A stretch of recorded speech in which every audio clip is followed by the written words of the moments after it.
இவன் என்ன சொல்கிறான்னா பிரகாசமான முகம்தான் அழகான முகமா. இவன் என்ன சொல்கிறான்னா 98% பெண்கள் நாம் அழகா இல்லைன்னு அவங்களே நினச்சிட்டு இருக்காங்களாம். ஆனால் எல்லாருமே அழகு தானா. இவன் ஒன்று சொல்கிறான். இதில் யார் சொல்கிறத நம்புறது? யார் சொல்கிறத நீங்கள் கேட்க போகிறீங்க? யார் சொல்கிறத கேட்டாலும் ஒரே கம்பெனிக்கு தான் லாபம். அதனால கொஞ்சம் வாங்க, நான் சொல்கிறத கேளுங்க. Welcome to Tamil Ulysses. நான் உங்கள் மாதேஸ்வரன். நான் எந்த கம்பெனியை பற்றி பேசுகிறேன்னு இங்கே இருக்கிற பாதி பேருக்கு மேலே கண்டுபிடிச்சிருப்பீங்க. Hindustan Unilever limited. இது சாதாரண கம்பெனி இல்லைங்க. இது 138 வருஷ வரலாறு. இவன் பேர் என்னமோ ஹிந்துஸ்தான் யூனிலிவர் தான். ஆனால் இவனுக்கும் ஹிந்துஸ்தானுக்கும் ஒரு சொட்டு கூட சம்மந்தம் இல்லை. நம்ம 200 வருஷம் கஷ்டப்பட்டு பிரிட்டிஷ்காரனை துரத்தணும்.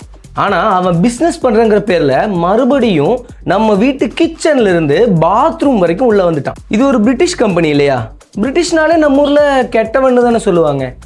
அப்போது இவன் கெட்டவனா அப்படின்னு சொல்ல முடியாது. இந்த கம்பெனி மிகப்பெரிய சாம்ராஜ்யம்னு சொல்லலாம். நம்ம வீடுகளில் யூஸ் பண்ணுற பாதிக்கும் மேற்பட்ட எஃப்எம்சிஜி ப்ராடக்ட்ஸ் எல்லாமே ஹிந்துஸ்தான் யூனிலிவரோடது தான். நீங்கள் இது பிடிக்கலன்னு அது வாங்கினாலும் சரி, அது பிடிக்கலன்னு இது வாங்கினாலும் சரி, இது அது எது அப்படின்னு எதை வாங்கினாலும் சரி, ஹிந்துஸ்தான் யூனிலிவர் ப்ராடக்டை கிராஸ் பண்ணி உங்களால் வேறு எதையுமே வாங்க முடியாது.